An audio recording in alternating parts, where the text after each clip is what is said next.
BS-Free Witchcraft is a production of the Nerd and Tie Podcast Network. Nerd and Tie produces podcasts ranging from actual play to true crime, and you can find more at nerdandtie.com or join our Discord by going to nerdandtie.com/Discord. There are witches in our neighborhoods, witches at our jobs. You don't like the good men or the good women. You always end up being hooked up with witches and wizards. And witches and wizards are always following you. You don't know that there are witches at your job. The witches in your office are rising. They come after you and they go higher because they are working this witchcraft and they are going higher and they are stealing your position. And you're sitting there going, I love you with the love of the Lord. So while you're busy struggling, they've taken your money and given it to the warlock called Jay-Z. Your relative comes to live with you. And you're like, well, she's my mom. If my mom is a witch and I start praying, you will die. It's me that will tell you that your mom is a witch. It's not me. It's not me that will open mouth and tell you that your mother is a witch. Hallelujah. Because sometimes people, little children, big children, witches. I'm telling you, there are ones that are really little. How a young lady came to our ministry, white lady. She was dating this young white guy. And she said, in Louisiana, she said the boy fragmented his soul into her so that she could practice witchcraft with him because they came from families of witches. It's what we call astral sex. That means this person is not really a demon or Nephilim. It's just a human being that's a witch. And they astral project and sleep with people. I was very impressed with her and other doctors that stood with her, but certainly you could put her up and let her have a voice. So, that was a lot. Welcome to BS-Free Witchcraft, your monthly guide to the modern witchcraft movement, minus a lot of the usual BS. I'm your host, Trey Dorn, and what you just heard was the voice of Dr. Stella Emanuel, and then President Trump, the actual president of the United States, praising this woman. Now, to be fair, he was not praising her on her many statements of witchcraft. No, you see, because technically, and I'm using the word technically as big as possible here, again, she's a doctor, and she and a bunch of other people under the guise of an organization that didn't exist before June went up and well, here, let my friend Anderson Cooper, my close personal friend Anderson Cooper, explain it. That's Dr. Stella Emanuel, who also has a ministry, who promises on her own YouTube page, quote, deliverance from spirit husbands and spirit wives, parentheses, incubus and succubus, end quote. Last night, the president retweeted this video to his 84 million followers from a press conference she and a group of doctors did yesterday at the Capitol. I came here to Washington, D.C. to tell America, nobody needs to get sick. This virus has a cure. It is called hydroxychloroquine, zinc, and Zithromax. I know people want to talk about mask. Hello? You don't need mask. There is a cure. I know they don't want to open schools. No, you don't need people to be locked down. There is prevention and there is a cure. Now, keeping them honest, just medically, that is simply not true. The most recent study published last week in the New England Journal of Medicine, which is a very, very reputable medical journal, was done on 504 patients across 55 hospitals in Brazil and showed no benefit, and also revealed heart rhythm complications, which can be deadly. Other studies agree, and the FDA has revoked its emergency use authorization for hydroxychloroquine. The FDA has done that. President Trump's FDA. Gee, thanks, Anderson. In what was clearly a thing he personally recorded for me and not a clip from CNN. Yeah, totally not a clip from CNN. Anyways, this just seems to be the latest in a series of, well, to quote John Mulaney, well, this might as well happen, moments for 2020. And we're all trying to make it through this coronavirus pandemic. Every single one of us. And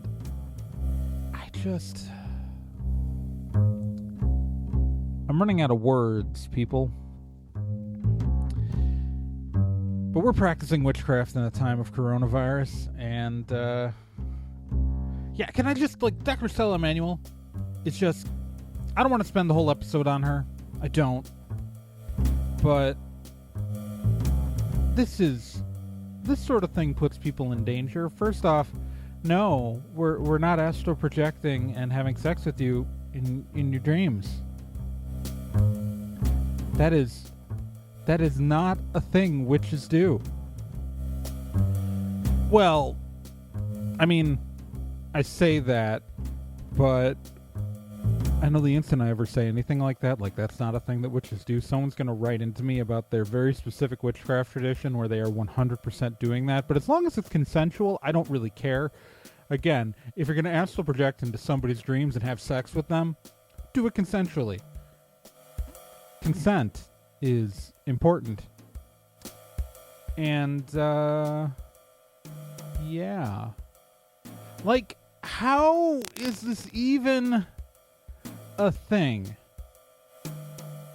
And I'll tell you, like, if witches were able to successfully become the most successful people in every single workplace ever based on their witchcraft abilities, I don't think I'd have any listeners left in the show, because we'd all be making a ton of money and have way too much time to just, like, hang out. Blaming your coworker's success over yours on witchcraft is just the most insane thing I have ever heard. And this is seriously going to put people at risk. Like, I can't. I can't begin to. Anyways, so there's a pandemic. I don't know if you've noticed or gone outside. I certainly haven't. I take that back. I go outside every single night because it's pretty out. And that's also when it's not so hot that I feel like dying when I go outside.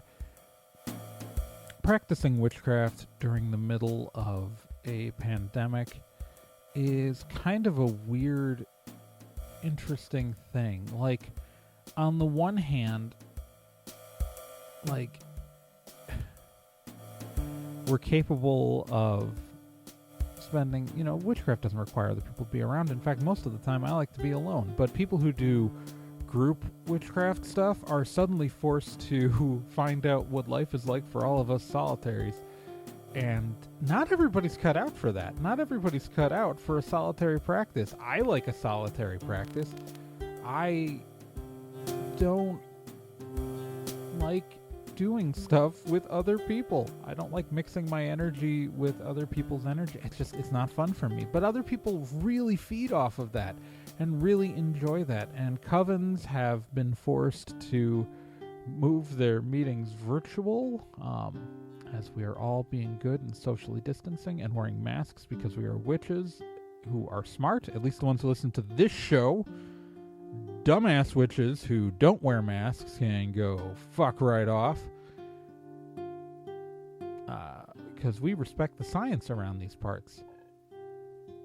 Unlike Dr. Stella Emanuel, who just makes shit up as she goes and thinks we're trying to get her pregnant with demon seed or something. I don't know. Like, one of her videos is like an hour long, and I was not going to sit through that. And, like, obviously every mass gathering has been canceled. Like, if anyone tries to hold a pagan pride day this year, I'm just gonna punch him in the face. So, yeah, what do we do? How do we handle this? Like, how do we have community in a pandemic? Because we talk about the modern witchcraft movement, and I talk a lot about witchcraft practices, but the fact is that what makes it a movement, what makes the modern witchcraft movement like a cohesive thing, is the fact that there is a sense of community. And the fact that local witch shops are doing curbside delivery and you can't really go hang out. You can't, if you have one. I mean, again, a lot of us don't have them. If you have a coven or if you have a circle that you do witchcraft with, you can't do that. A lot of things have moved online. I can tell you this was absolutely the best year for us to have launched the Nerd and Tide Discord. Whoa. As we are all looking for places to talk to people. The Discord and Zoom and Skype, like, these are all the places where you can actually sit down and talk to people. But also, it's like, sometimes just the absolute stress of times like this can make it so hard. They can make it so hard to do something as simple as witchcraft for yourself. I know when I'm freaking out that while for me meditation helps a lot with my anxiety, I still find it harder to do the energy work I normally do. Like, it's just harder because it's hard to get myself into that mental state where I'm comfortable doing it. And it's like there's this constant rising stress level, and it's just frustrating. And like, I'm sure all of us are trying our best to do like what we can. I mean, we're witches, of course, you know, many of us have been trying to send out blessings for people working on vaccines. I know that we're hoping for loved ones to get better. But like any little like seasonal allergy I get, I'm like, oh my God, am I sick? Like, I've had a condition most of my life, which is not a big deal. Like, this is not like, I just occasionally nerves get pinched, which makes it feel like I have a shooting pain across my chest and that I can't breathe. And it is a pinched nerve. There is nothing physically wrong with my breathing. There is nothing wrong with anything other than just like a bad signal's going through, and I have to stop myself from panicking because I'm having a problem breathing in that exact moment when literally just stretching will fix it. But like, I have to consciously remind myself. So it's just, in with all this stuff and all this stress and every little thing just flipping me out, and when going to the grocery store to buy eggs becomes an emotionally taxing situation, it's hard to find the motivation to actually do witchcraft. Like, it's hard to get the energy up. And, you know, or if you're used to working in groups and you're having problems doing things virtually because you're not feeling that in-person connection. Like, I'm a person who feels very comfortable with technology, but I know a lot of witches who feel a disconnect the instant you put a screen between them and something else. Like, I know people who don't feel, you know, comfortable scrying on a deactivated tablet because it's because their Black Mirror has technology behind it. Like, it's okay. It's okay to be uncomfortable right now. Like, it's okay to feel unmotivated to do witchcraft right now. It's okay to feel so overwhelmed that you don't feel motivated, or that you don't feel like you're in touch with your own energy, or you don't feel like you have the energy in you to produce anything at this point. Because I don't know if you've noticed this, but you're going through trauma right now.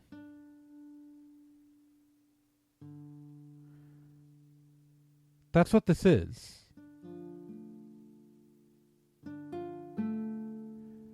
We are all, every single one of us, going through some shit right now. And maybe you've got family members who aren't taking this seriously. Maybe you've got, you know, people in your life who are at risk. Maybe you're at risk, and the littlest thing is a danger to you. I mean, there's a pretty high death count right now. I'm not going to bother reading what it is because, frankly, I record these at least a week out so I can get them up for my Patreon subscribers and for early access. And so I'm not going to quote the number because it's going to be higher than whatever I say. But it's okay not to be okay right now. It's okay to put the candles away. It's okay to put it's okay to just sit there and not be okay with this. For some people, witchcraft is a great coping tool with trauma and stress. And for some people, when your brain's lit up like that, you just can't do it at all.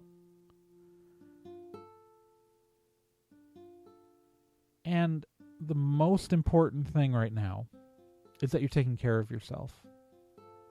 That you're doing whatever you need to do to be safe. Now,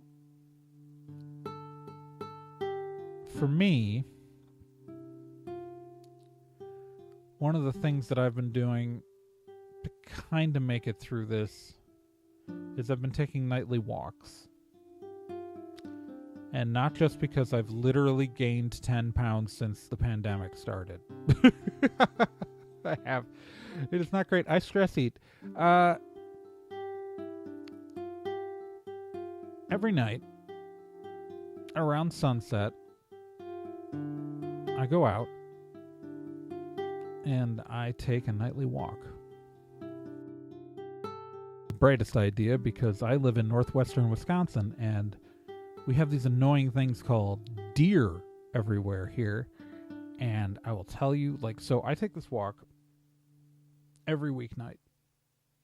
I take Saturdays and Sundays, I don't do it, but Monday through Friday, every night I take a 2-mile walk, and part of it is through this park in my neighborhood, and it's wooded, and repeatedly deer keep running out of frickin', someone must have deer bait in their backyard, because this path I'm walking is along backyards.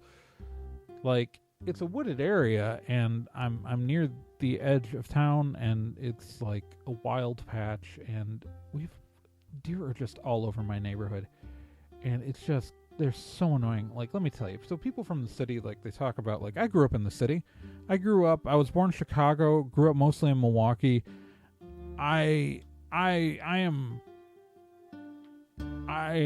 a person who grew up in the city, but I used to we went to the Northwoods every year, up near Rhinelander or Three Lakes or Saint Germain, depending on what year. And it was oh, deer, ooh, when obviously look out for them while you're driving, but oh, they're so majestic. Let me tell you, you start living around them. I've spent most of my adult life living in northwestern Wisconsin. They get unimpressive super fast. Because they will run out of the darkness and charge at your car while you're driving home. They will deer are a bunch of dumb assholes. That's the truth of it. The number of times, this one backyard must have deer bait in or something. So on this walk I do every night, I walk by this path, woods, backyards, that the number of times that a deer has just run out in front of me on this path is just tremendous. And sometimes they do it as a run, and so I've had to stop myself from running into a deer on foot. I shouldn't have to worry about hitting a deer on foot. They're just... But anyway, so it's a really relaxing thing to do. But for me, that nightly walk, because there's part of it's in the woods, it's just it is this emotionally fulfilling thing. And, by the time I get home, I'm walking under the stars, which, I'm in town, so there's only a limited number of them, but it's pretty, it's peaceful. It's just 2 miles in my head. And that's how I am maintaining my spiritual connection in the time of coronavirus. But because for me, witchcraft is a spiritual thing. It does not have to be for you. The show's for everybody, but for me, it's a very spiritual thing. But so the point is that, like, if you feel like you can do little things to feel connected to your craft still, you can go out and find what you're missing. But you don't have to. Don't feel bad if you can't do this. Every witch I've ever known has gone through phases eventually. If they practice witchcraft long enough, they go through phases. And they're going to be on again and off again phases for your witchcraft. Like, there was a good 8-year period where my practice was very minimal.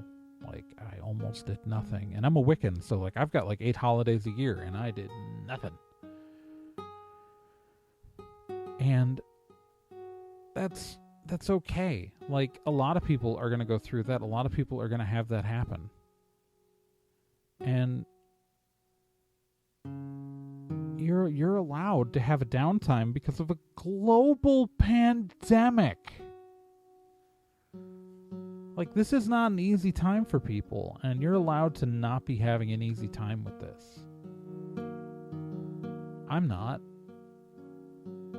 And, we're going through this, and hopefully we'll get through this together. I think we will. But just know that if you're struggling right now, there are people you can talk to, and that we're out there. And that no matter what, I want you to get through this. I want you personally to get through this. I want every single person listening to this right now, whenever now is, whoever you are, I want you to get through this. And I hope we're all going to come out the other side together. Because this is a moment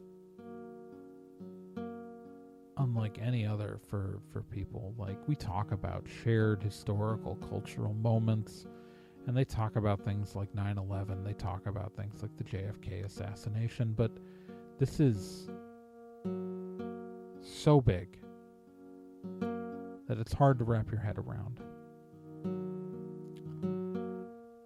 But when we come through on the other side, whenever that is, we're going to come through together. Okay? Okay. And now we awkwardly transition to the end of the episode, where I, of course, am going to give a huge shout out to my patrons on Patreon. Remember, you can support this show by going to patreon.com/TRAEGORN. And any of those tiers will give you access to this episode or any episode when they come out going forward early. You get early access. Usually I give about a week lead time. Sometimes it's a little bit less, but you will get the episode at least a day, a full day, if not a week earlier than everybody else. That's what you get. Also, if you contribute at the $10 level, you get a shout out. And of course, I am giving shout outs to Meg Ten Hulsen, Bruce Norville, and Lindsay Dose. Lindsay, if you could tell me how to pronounce your name, it would be super helpful. Lindsay Dose, or dose. Besides Patreon, you can also financially support the show by buying merchandise. We've got t-shirts, we've got masks, we've got mugs, we've got phone cases of both the Magician's design and the Dirt in Our Fingernails, Brick in Our Hands design. And you can find those on the merchandise tab on the bsforwitchcraft.com. And yeah, if you can't afford to financially support the show, that's cool, guys. It's a pandemic. Stuff is nuts. Right? Just share the episode with your friends. Tell them about it so much it drives them insane. And you can follow the show on social media. We're on Facebook at facebook.com/bsfreewitchcraft. You can follow me on Twitter at TRAEGORN. You can follow me on Tumblr at TRAEGORN.tumblr.com. And also remember, this is a part of the Nerd and Tie podcast network, where there are a lot of great shows, including my kind of sibling witchcraft podcast, Hex Positive, with Brina Guerin, which you can find more information at nerdandtie.com/hex. You can follow all the Nerd and Tie shows by going to nerdandtie.com, or you can follow the Nerd and Tie account on Twitter at Nerd and Tie, nerdandtie.tumblr.com, and facebook.com/nerdandtie, and get all the updates on all the shows across the network. They're all super awesome and great, and I'm on other ones besides this, like Stormwood and Associates and the Nerd and Tie podcast, and there's technically a daily history podcast called On This Day with Trey, but you don't have to listen to that because it was all recorded years ago, and I don't remember if those episodes are any good or not, but they exist, and a new one goes out every day, and I use new in big old quotes. Remember, you can always find the show at bsforwitchcraft.com. There is a contact form there at bsforwitchcraft.com/contact. And if you have thoughts and things you want me to talk about, just go ahead and send them in. If I don't respond to you, I'm sorry, but I read every single message that comes in there. I read every single one of them. So know that if you sent me something, I read it. And if you just want to talk to me more casually, we do have a Discord. We mentioned at the top of the show, I've mentioned a couple times, but nerdandtie.com/Discord will take you to an invite to the Nerd and Tie Discord. And we have a very active witchcraft community there under the BS for Witchcraft and the Hex Positive chats. So, come on, say hi. You can talk directly to me pretty much anytime, and anyone who's on that Discord can tell you that. It is you have direct access to me. It is. I am no one special. I'm just a weirdo sitting at home trying to make it through this like the rest of us. Which is why, again, I care a lot about you specifically. Yes, you, the person listening to this, you. So with that, I'm going to call it good for this month, and I will talk to you all next month. And that's going to be the 2-year anniversary of the show next month, so that's neat. Neat. With that, Magicians, we sign off into the ether and talk to you next time.